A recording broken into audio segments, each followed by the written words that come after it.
Historical development of tax law in India पढ़ेंगे। जो word tax है वो लैटिन वर्ड टैक्सेरा या टैक्सो से लिया गया है। उसका मतलब ये है determine identify the worth of something, किसी चीज़ का वर्थ को डिटरमाइन करना। उसका मतलब वो डिराइव किया है, ये मीनिंग होती है लैटिन वर्ड टैक्सेरा या टैक्सो का। गवर्नमेंट इम्पोज करता है tax for use of services provided by it.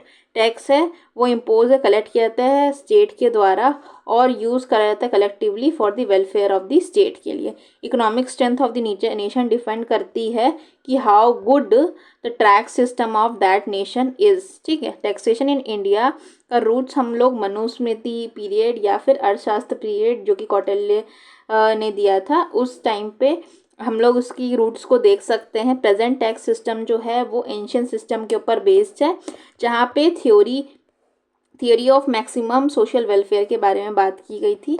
Manusmriti में क्या बोला जाता था कि जो किंग है वो अरेंज करेगा कलेक्शन ऑफ टैक्स को एक मैनर में जिसमें जो टैक्स पेयर होता है ना वो बर्डन फील ना करे टैक्स को पे करने का, मतलब रीजनेबल अमाउंट रखेंगे, ये मनुस्मृति में बोला गया था। कौटिल्य जो थे वो फिलोसोफर थिंकर स्कॉलर थे जो कि great system of tax administration Maurya empire में दिए थे।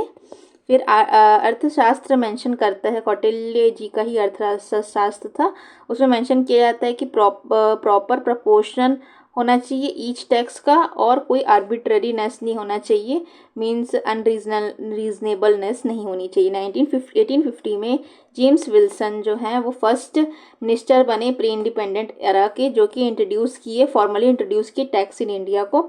Income tax act, Indian income tax act 1860 लाया गया, जो कि सेंट्रली ऑर्गेनाइज टैक्सेशन शुरू हुआ इंडिया में। Introduction to recover losses suffered by the government. ठीक है, इंट्रोड्यूस किए लॉसेस को सफ़र करने के लिए, जो कि मतलब वही है कि यहाँ पे इस एक्ट को क्यों लाया गया, ताकि जो मिलिट्री म्यूटिनी हुई थी, रिवोल्ट ऑफ 1857 किया गया था इंडियंस के द्वारा फ्रीडम स्ट्रगल के फर्दरेंस में, उस चीज़ के लिए यहाँ पे बहुत सारे लॉसेस हुए थे, उसको रिकवर करने के लिए इंडियन इनकम टैक्स एक्ट 1860 को लाया गया ब्रिटिशर्स के द्वारा। फिर under the said act taxation was divided, इस एक्ट में टैक्सेशन डिवाइड किया गया था। इनकम फ्रॉम लैंड, प्रोफेशन और trade, security, salaries and pension. India income tax act जो है वो फॉर्मली बेस्ड था टैक्सेशन लॉ इन इंडिया में। ठीक है, फॉर्म्ड बेसिस, बेसिस फॉर्म किया टैक्स लॉ इन इंडिया में। फिर अमेंडमेंट सेवरल टाइप्स में इसमें अमेंडमेंट हुई है। फिर 1918 में न्यू एक्ट लाया गया, फिर 1922 में एक न्यू एक्ट लाया गया, और जो India started to have an operational income tax department, यहाँ पे इनकम टैक्स डिपार्टमेंट ऑफिशियल या ऑपरेशनल टाइप का इनकम टैक्स डिपार्टमेंट स्टैब्लिश हुआ। Act distinguish various department of income tax authority, अगर इनकम टैक्स अथॉरिटी के अलग अलग डिपार्टमेंट्स को डिस्टिंग्विश किया गया।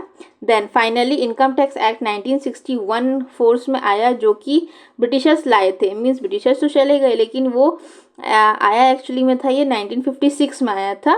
ठीक है, और उसको मतलब वही गवर्नमेंट ऑफ इंडिया इसमें बहुत सारे लॉ कमीशंस ला करके उसको सिंप्लीफाई करने का काम की। ठीक है,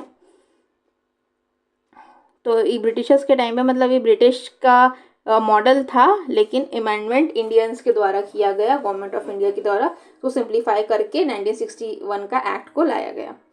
फिर अप्लाई करता है होल ऑफ इंडिया में। यहाँ पे 5 कैटेगरीज हैं जो कि टैक्स को मतलब डिवाइड करती है। 5 कैटेगरीज ऑफ इनकम, या हेड्स भी बोल सकते हैं, हम लोग हेड्स को डिटेल में पढ़ेंगे।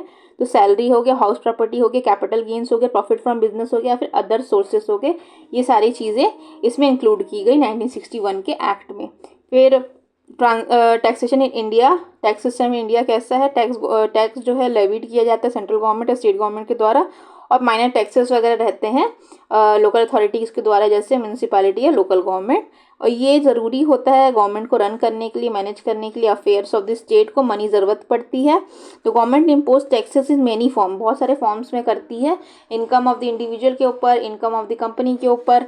और जो टैक्स रहता है, tax structure in India is 3 tier structure. Three sided structure है means central government, state government या लोकल बॉडीज़ के ऊपर रहता है। तो क्लासिफिकेशन ऑफ टैक्सेस, टैक्सेस का क्लासिफिकेशन कैसे किया था, डायरेक्ट टैक्सेस होते हैं, इनडायरेक्ट टैक्सेस होते हैं, ठीक है। इसको हम लोग और डिटेल में पढ़ेंगे डायरेक्ट एंड इनडायरेक्ट टैक्सेस को। तो डायरेक्ट टैक्सेस जो है